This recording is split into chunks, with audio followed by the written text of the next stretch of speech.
الله أكبر الله أكبر الله أكبر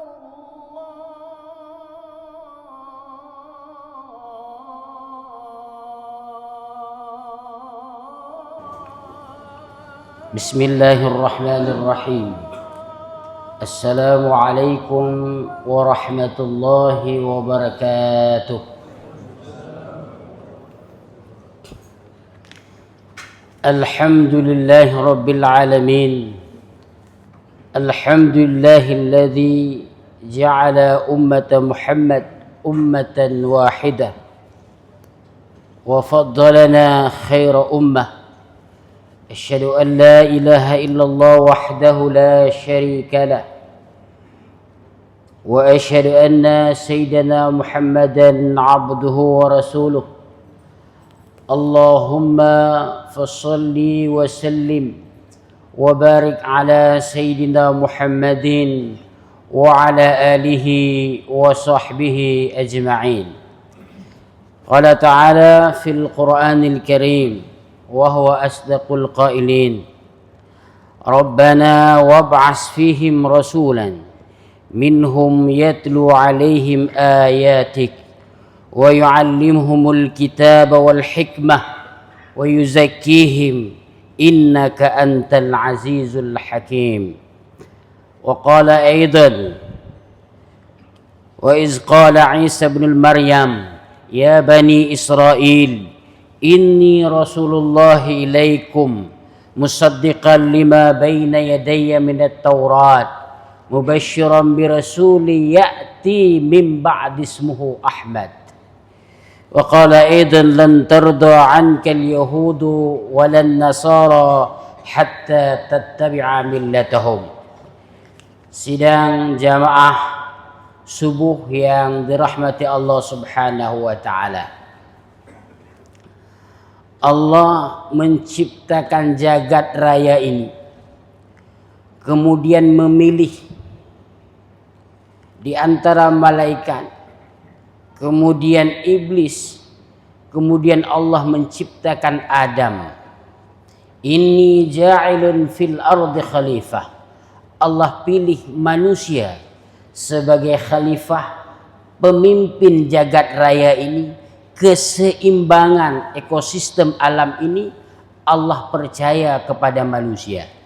Berarti ada yang lebih pada manusia dibandingkan dengan makhluk Allah lainnya.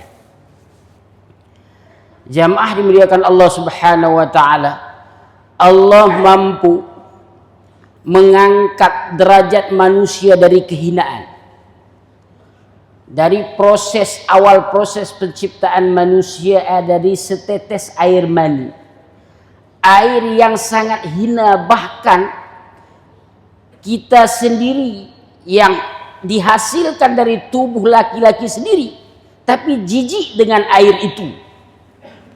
Tapi bayangkan dikala diproses oleh Allah masuk dalam vagina wanita istri kita, kemudian Allah ciptakan musrah menjadi darah, kemudian segumpal daging, kemudian menjadi tulang belulang, kemudian lahir dalam keadaan sempurna ke dunia ini. Semua orang menyukainya. Ayah menyium anaknya, kakek gembira atas kehadirannya. Padahal dulunya dari setetes air yang sangat indah. Kemudian Allah muliakan kita. Kemudian Allah beri profesi yang berbeda-beda di antara kita. Jabatan yang berbeda-beda di antara kita. Allah muliakan satu kedudukan seseorang dengan kedudukan yang lain berbeda-beda juga. Pada posisi masing-masing, mulianya masing-masing. Kemudian Allah juga mampu menjatuhkan martabat manusia dari lembah sehina-hinanya.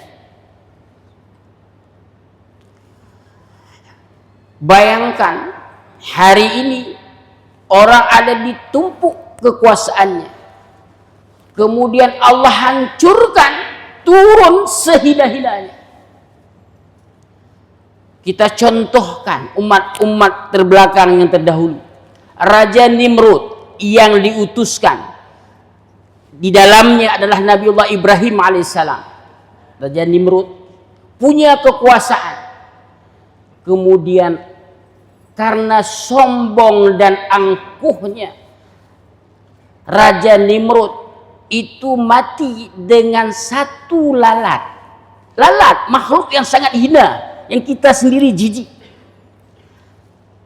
Tapi Raja Nimrud Allah hancurkan dengan satu lalat.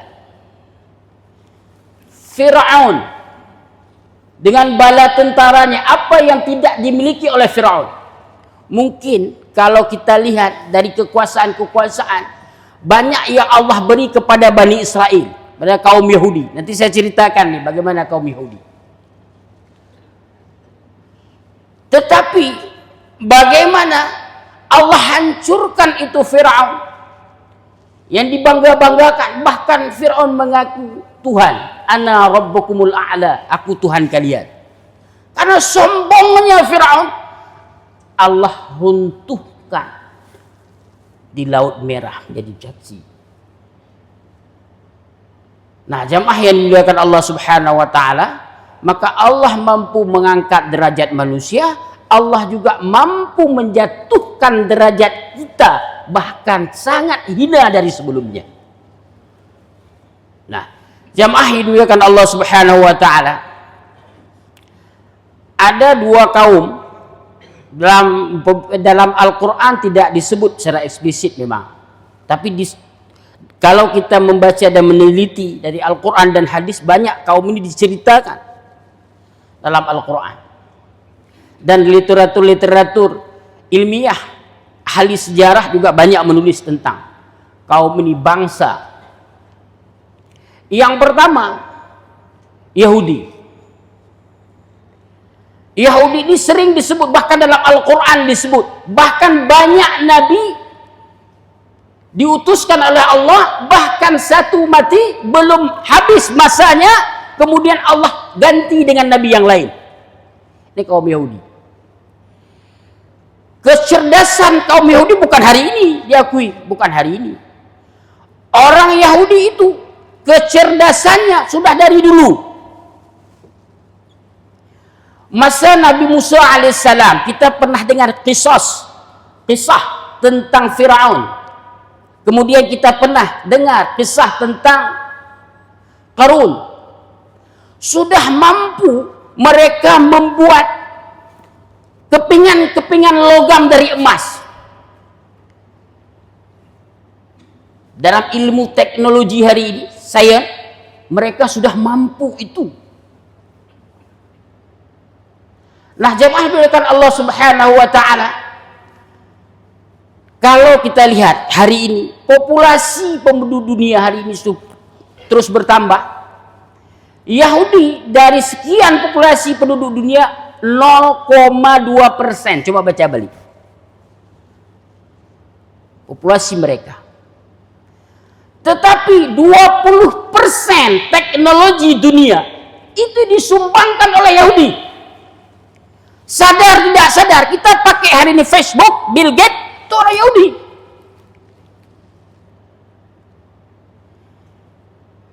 Sergey Brin umpamanya, ya, yang menemukan Google, Yahudi.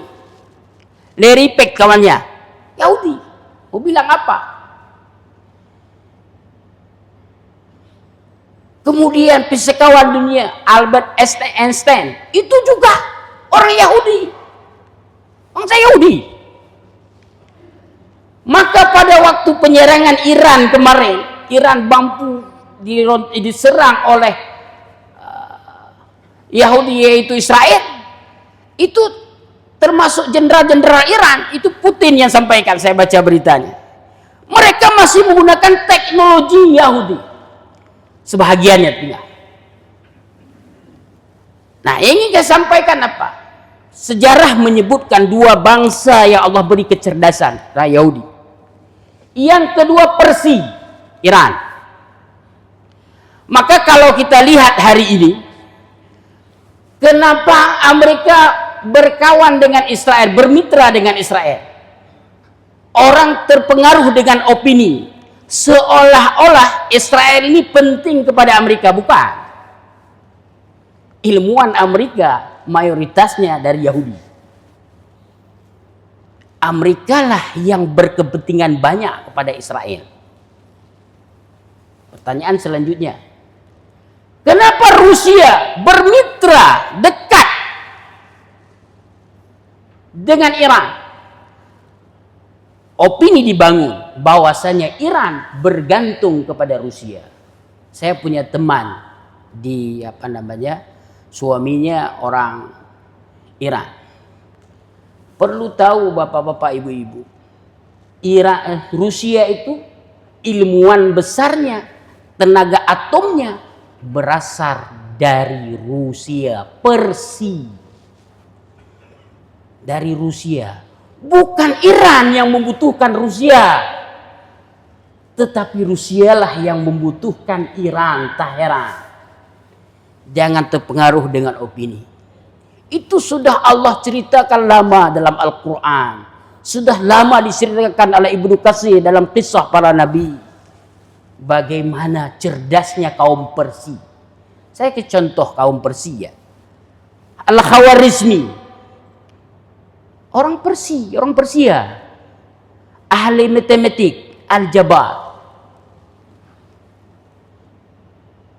Kemudian Al-Biruni. Itu orang Persia, ahli matematik, astronot. Itu orang Persia. Orang Persia.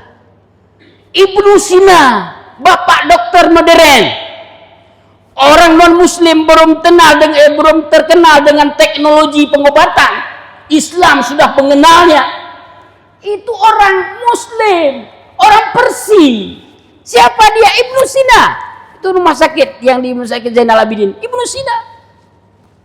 Orang Persia. Maka dua bangsa ini Allah beri keutamaan. Maka sampai akhir zaman ini akan bersaing dua bangsa. Yahudi dan Persia. Itu sejarah, jemaah kalau Allah Subhanahu. Itu sejarah. Tapi kita harus buka tabir sejarah ini supaya umat itu tahu. Maka atom dikala umpamanya Israel menyerang dengan teknologi menggunakan udaranya karena mereka menguasai Facebook, dunia maya dengan pesawat F-35-nya, tetapi tidak Iran mampu membalas lebih dahsyat dan tepat sasaran dengan tenaga rudalnya. Tepat sasaran. Ini menunjukkan memang Allah telah membuktikan dan telah diceritakan oleh para ulama, dua bangsa ini Allah beri kelebihan kekuatan otaknya. Cuma yang membedanya sedikit saja. Kalau tradisi Yahudi, mereka menuhankan akalnya, maka akal yang menjadi sandarannya. Maka digala kaum Persia, dia berimbang antara akal, ilmu pengetahuan dan imannya. Itu saja yang membedakannya.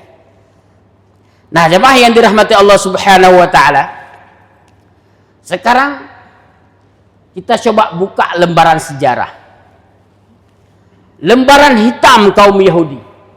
Sehingga Israel itu disebut dalam satu surah dalam Al-Quran. Kenapa mereka sangat kufur, jamaah dengan Allah Subhanahu wa taala? Kalau kita lihat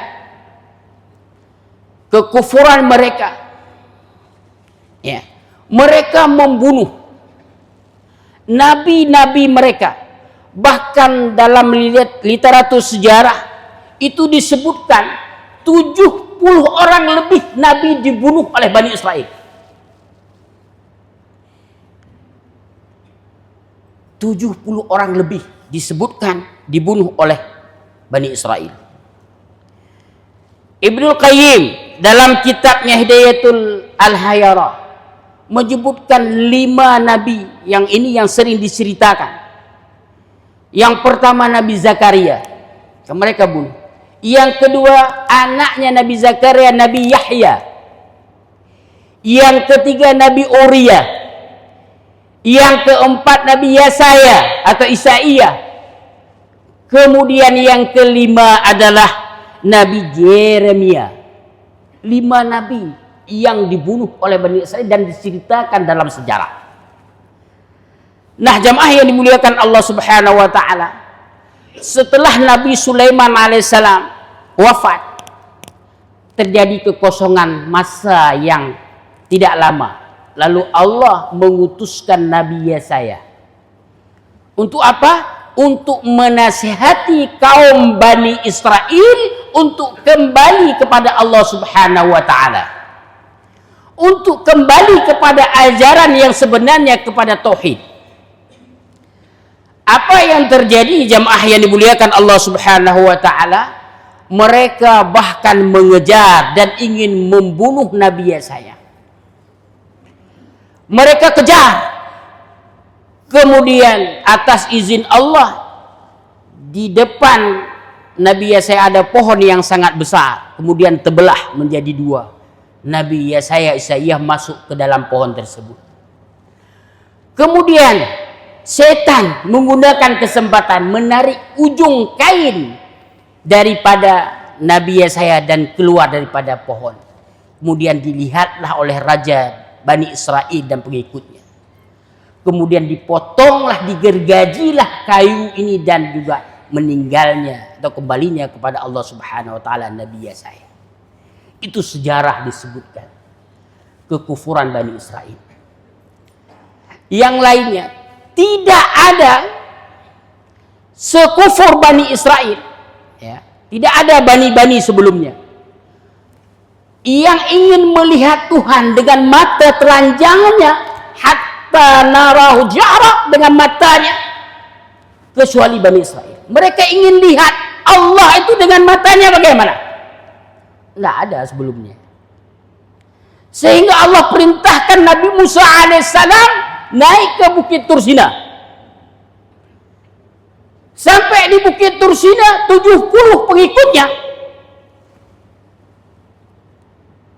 Kemudian Allah tampakkan kekuasaannya. Kemudian melelehnya Bukit Tursina, termasuk Nabi Musa alaihissalam dan pengikutnya. Kemudian Allah hidupkan satu persatu dari Nabi Musa, dan yang lainnya melihat hidupnya Nabi Musa kembali dengan utuh yang utuh. Kemudian yang lainnya menyaksikan, satu persatu disebutkan, satu persatu Allah hidupkan supaya melihat kekuasaan Allah secara mata sendiri, kekuasaan Allah. Dengan rasa takut dan gemetar, termasuk Nabi Musa alaihissalam, langsung balik kanan, kemudian kembali ke kampungnya. Tapi apa yang terjadi di kampung? Sebentar ditinggalkan oleh Nabi Musa, sudah menyembah anak sapi Samiri, dipimpin oleh Samiri. Kufurnya Bani Israel. Nah, jemaah dimuliakan Allah Subhanahu wa taala, dalam Al-Qur'an juga Allah sebutkan, karena keangkuhan mereka, kesombongan Bani Israel, maka Allah larang mereka mencari ikan pada hari Sabtu. Ya. Tetapi apa yang mereka lakukan? Mereka berpikir logika. Makanya mereka selalu menggunakan akal, logika. Sampai hari ini mereka menggunakan akal. Mereka mengajak kaum mereka, karena di hari Sabtu Allah beri banyak ikan. Dari laut naik ke darat, banyak ikan di hari Sabtu. Karena Allah uji keimanan. Kamu hancurkan Bani Israel. Mereka apa?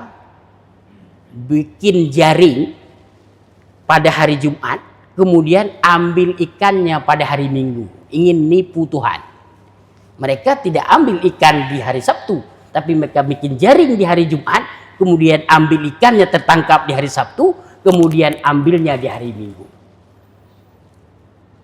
Allah runtuhkan Bani Israel. Allah hancurkan beberapa kali Bani Israel atas murkanya Allah terhadap perintah Allah Subhanahu wa taala yang mereka kufuri. Nah, jemaah yang dirahmati Allah Subhanahu wa taala. Kemudian mereka juga pernah mau membunuh Nabi Isa alaihissalam. Bisa buat membawa kitab Injil. Maka yang kita baca yang tersebar hari ini Lukas, Yohanes, Matius itu adalah kitab Injil dinisbahkan kepada pengarangnya. Ada kitab asli itu Injil namanya Barnabas. Karena Barnabas itu berada di Turki. Dan disebutkan nama Muhammad dalam kitab Injil. Nah, Allah abadikan dalam Al-Quran, dalam surah As-Saff. Wa iz qala Isa bin Maryam, dikala Nabi Isa anaknya Maryam, ya Bani Israel, wahai Bani Israel, inni Rasulullah ilaikum, aku ini Rasul Allah. Jelas, Rasul Allah, bukan Tuhan. Inni Rasulullah ilaikum musaddiqan lima baina yadayya minat Taurat, membenarkan ada kitab sebelumku ini, ada kitab Taurat dari Nabi Musa alaihissalam. Mubasyiran birasuli ya'ti min ba'di ismu Ahmad, ketahuilah akan datang, aku bawa berita gembira, akan datang Nabi dan Rasul setelahku, namanya ismu Ahmad, yaitu Rasulullah sallallahu alaihi wasallam. Apakah mereka beriman? Tidak. Apa mereka tahu rahib mereka tahu? Tahu. Pertanyaannya, apakah mereka beriman? Tidak. Bahkan mereka mengejar Nabi Isa. Mengejar Nabi Isa. Yudas Iskariot yang memimpinnya. Kemudian Allah angkat Nabi Isa ke atas langit. Mereka juga ingin membunuh Nabi dan Rasul mereka. Nah, jamaah mereka Allah Subhanahu wa taala. Maka kalau kita lihat, kenapa mereka tidak mau mengakui Muhammad? Angkuhnya mereka, coba lihat. Yang dulu angkuhnya iblis. Perkara ini dipakai oleh mereka. Karena setan dulu mengatakan aku lebih mulia daripada khalaqtani min nar wa khalaqtahu min tin. Aku tidak mau sujud kepada Adam. Ya Allah, kau ciptakan aku dari api, kau ciptakan Adam itu dari tanah. Aku lebih mulia, lebih hebat daripada Adam. Keangkuhan. Coba lihat keangkuhan Bani Israel. Rahib mereka menceritakan, kenapa orang Bani Israel, orang Yahudi itu tidak mau mengakui Muhammad sebagai Rasul. Bahkan mereka mengetahuinya. Jawaban mereka memang tidak tertulis secara eksplisit. Mereka mengatakan Muhammad itu dari bangsa Arab. Dan dia lahir dari keturunan Ibrahim memang. Tapi ibundanya seorang Buddha. Yaitu Siti Hajar. Dan kami lebih hebat dari keturunan Ishak. Karena daripada ibundanya yaitu Siti Sarah. Mereka angkuh dan sombong. Karena nasab mereka. Maka mereka di mana-mana. Nah, yang terakhir daripada ini saya ceritakan. Kalau kita cerita Masjid Israel ini, ada dua periode ditaklukkan Israel ini. Kaum Yahudi.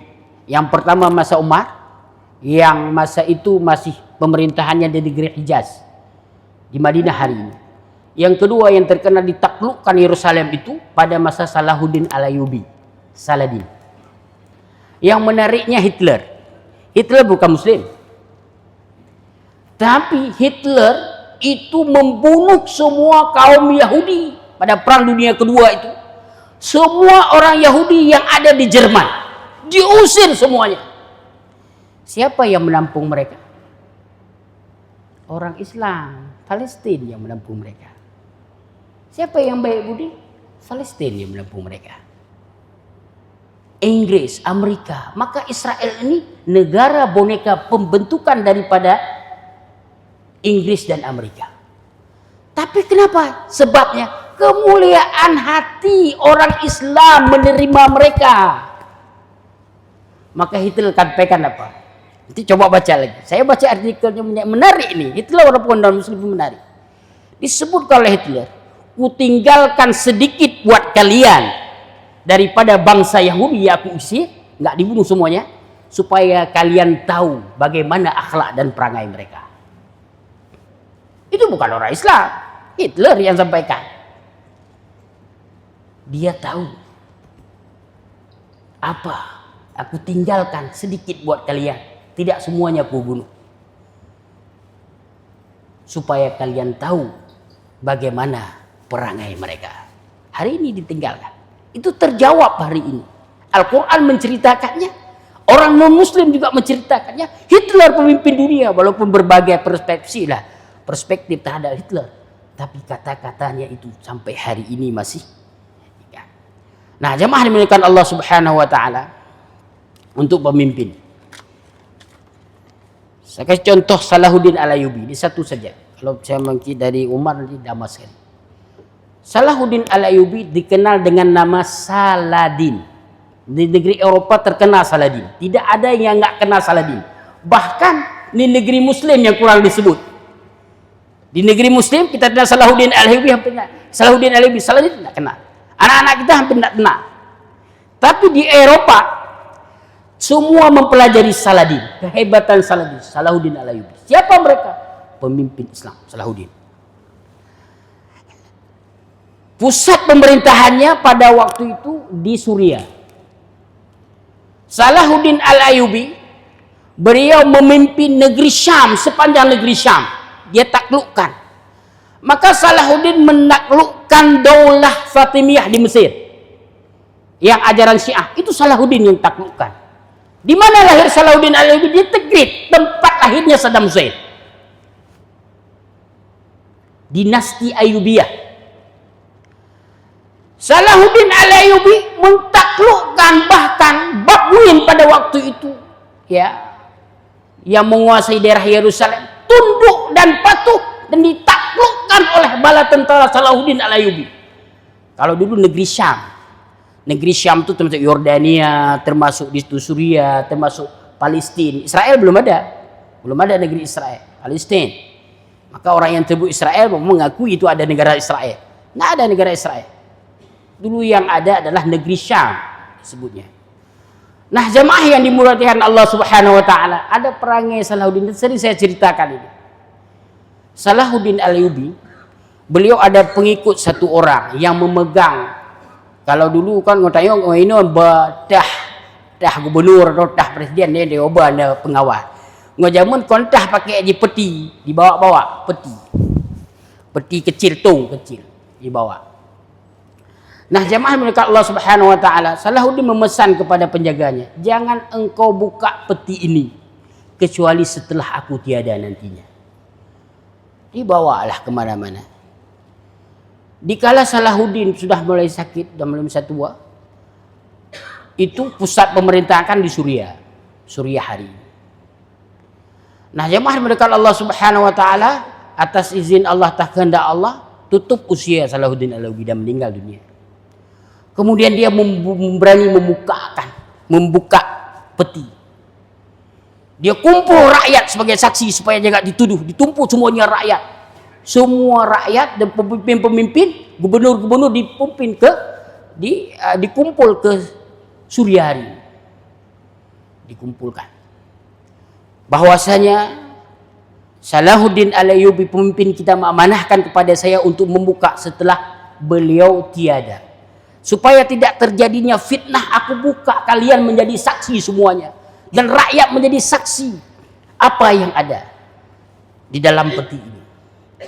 Pengawalnya berpikir ada emas atau mutiara yang ada dalam peti ini. Lalu dibukalah jemaah Allah Subhanahu wa taala. Waktu dibuka, ada tanah yang terbalut dengan kain putih. Tertulis Palestina, Suriah, Mesir. Tertulis satu surat. Dibaca surat ini oleh penjaganya. Demi Allah, aku Salahuddin Al-Ayyubi pemimpin kalian. Sang pentakluk Mesir dan negeri Syam. Aku dan kalian menjadi saksi. Salahuddin kembali kepada Allah, tidak membawa satu keping atau satu tanah pun, atau satu harta pun daripada umat Islam. kalian menjadi saksi hari ini. Aku tulis tanah-tanah ini, aku akan menghadap Allah Subhanahu wa taala, akan menghadap mungkar dan nangkir. Tanah ini akan menjadi saksi. Aku Salahuddin, pemimpin Islam yang mentaklukkan Suriah, Mesir, Palestina. Perjuangan dan jihadku ini yang akan meringankan aku dalam kubur menghadap Allah Subhanahu wa taala. Menangis semuanya pemimpin Islam. Salahuddin, pemimpin dunia saat itu, tidak dia bawa pulang apa-apa.